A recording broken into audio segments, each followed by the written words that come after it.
What's good, people? It is Tony the Savant. And before we get started, please like this video, share this video, hit the notification bell so you can be notified when I'm dropping content and going live on the channel. As well, if you have not already, please subscribe to the channel as I go live daily, to drop videos daily. Don't want y'all to miss nothing because we stay busy on this platform. And last but not least, please subscribe to the channel and join the fam. And last but not least, please leave your thoughts and opinions in the comment section, as I'm always intrigued to hear what you all got to say about these topics. And forgive my excitement, ladies and gentlemen. It is fight night for my absolute favorite boxer in the game right now, Terence Bud Crawford, as he is scheduled to duel with one Israel Madrimov, one champion at 154. Now, I'm not going to hold y'all up with a bunch of fluff. There's guys out here literally giving Israel Majamov the upset alert endorsement. I'm gonna say this: I don't play boxing, nor do I approach my boxing analyzation with any sense of play in my spirit and my takes, because boxing is probably the most serious sport. You could give MMA, a notch as well. But as far as getting in that ring, putting your health, your wealth, and your life on the line, we know that boxing is pretty much the epitome of that. But tonight we're gonna get the switch hitter. The fantastic, probably the most skilled boxer I've ever seen, offensively and defensively. Because my thing with Terence Bud Crawford, man, he reminds me of Floyd on the offense, with a little bit more firepower. And no, excuse me, I just capped. He reminds me of what's my guy name, Manny Pacquiao, on the offense. Just his arsenal of punches he can get you with. And I'm not sure. I think Manny is a southpaw, but Terence Bud Crawford, one of the reasons I've always enjoyed watching his style of fighting is because he can switch hit. A little bit of that Marvin Hagler in the style as well. But my thing with Israel Madrimov is that he's been at 154. He's comfortable at 154, so much so that he's a champion at 154. When I originally did my initials predictions for this fight, it was pretty much, I don't really feel differently. I say that from the time we heard about the fight being announced to now. I think that one thing that Israel has is that he's been there. He's been in that division for quite some time. The power that he has, he's used to it. He's used to being hit by 154 pounders. This is going to be a new world for Bud, coming from, I believe Bud started at 130 or 135.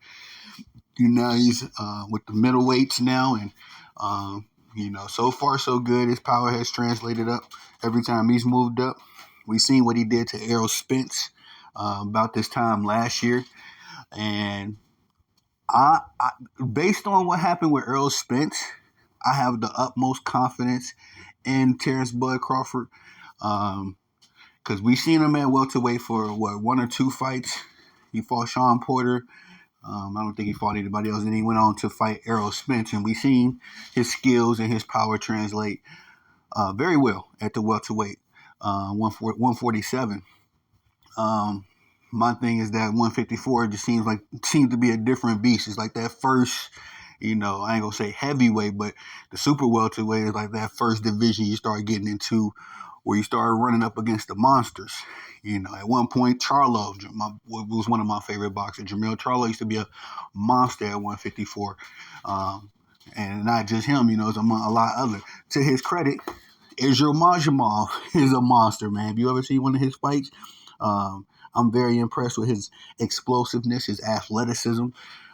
He has a little bit, to me, there's going to be some cap, but you could tell he has a little bit of that Triple G influence in his fighting style. And as well, this might be a little bit off, but to me and what I'm seeing, he got a little bit of that Mike Tyson. He got that lunge. He does the lunge hook like Mike Tyson used to do. And Roy Jones kind of just amplified that punch, but Israel Madrimov got some firepower as well.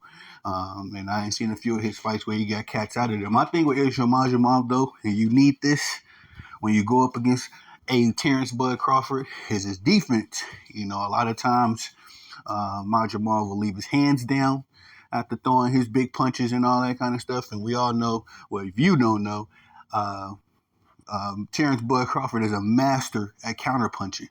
You know, so much so he was tearing Errol Spence up. You know, every time Errol tried to go for his signature jab and get to the body work and all that stuff, Bud had a counter for all of that. And I want to give some credit to Bomac as well. And it was once upon a time when I thought all of the work and all of the credit should be given to Terence Bud Crawford alone. But over time, just seeing how much respect Bud got for Bomac, and just hearing Bomac talk about the game the way he does, it's masterful, man. And Bomac is one of them sports figures that I really wasn't high on at first, but the guy earned my respect, over some time and through his actions. So I think Bud and Bomac will have this fight figured out. Like I said, my only concern is will Bud's skills and power translate to 154. I don't think there's any reason to not believe they won't. It seems like Bud himself is uber confident. So I'm going to rock with him. Eddie Hearn was talking crazy in the visual that you see. It was a nice exchange before this picture was taken with Eddie Hearn and Bud Crawford was going at it. And Eddie Hearn was just, telling Bud to be on high alert when it comes to Israel Madrimov. I know he's just doing what a promoter is supposed to do, hype up his guy. But it seems like Eddie knows something that we don't know when it comes to Israel Madrimov. And like I said, for him to be a champion, you can never take a champion in this game lightly. That's the cream of the crop there. And so I'm interested to see how this fight is going to play out. I'm getting ready for it now as we speak, getting the pregame meals all ready and set up. So I'm going to be tuned in. I was going to do some commentary for the fight, but I'm not very good with play-by-play. I'm good with calling the play-by-play, but I'm more of a fan when the stuff is actually going down. You know what I mean? I call basketball and football games daily, but from time to time I'll skip a play or two because I'm just sitting there locked in, glued in. So I can do that with basketball and football. I cannot do it with boxing, ladies and gentlemen. I ain't going to hold y'all. It's just I like to see every second of the action. And so I'll be tapped in, but we'll do a post-fight reaction and chop it up and see what we're looking at. I think a lot of people are kind of counting this as a win for Bud already because of Bud's spectacular skill set and the profile and the status and the work that he's put forth already. A lot of people are giving Bud the win now. And I'm just going to throw this out there. If Bud is able to get this win next, I would love to see him face off with Errol Spence again at 154. Errol Spence and Sebastian Fedor are scheduled to fight. Their fight date was moved.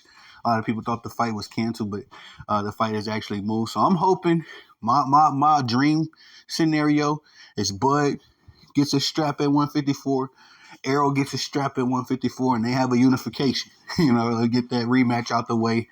And let's move on to the next one because Bud said he has aspirations to go undisputed at 154. So we'll see what that. Well, he's also said he wants to fight Canelo, and Canelo ain't coming down to no 154. So we'll see. I wouldn't mind seeing Bud go undisputed for a third time, excuse me. But I also would like to see that Canelo fight as well because I believe Bud is probably one of those few guys that can move up. Like say a Roy Jones Jr. was able to. He can move up, bring his skills and that power with him, and give Canelo a run for his money. I know Canelo is comfortable at 168 and all that kind of stuff. And shout out to the IBF once more. I dropped a video talking about this, but the IBF stripped Canelo for being a duck.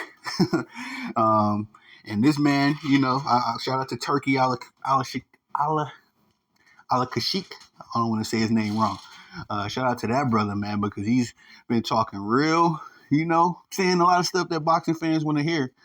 pertaining to Bud Crawford and Canelo, saying that he's gonna try to, get Canelo an offer he can't refuse. So I would love to see that. And so we'll just see what happens. But Bud got to win this fight first, of course. And a lot of people are counting that win for him. I want to be, cautious as we go into this. Anything can happen in boxing. One punch can change the whole trajectory of the fight. So let's just see how it goes down. But I'll have a post-fight reaction for everybody after the fight. We'll get into that nitty-gritty. But that's all I got for y'all on this one. Please like this video, share this video, hit the notification bell so you can be notified when I'm dropping content and going live on the channel as well. If you have not already, please subscribe, join the fam as I drop content daily, go live daily.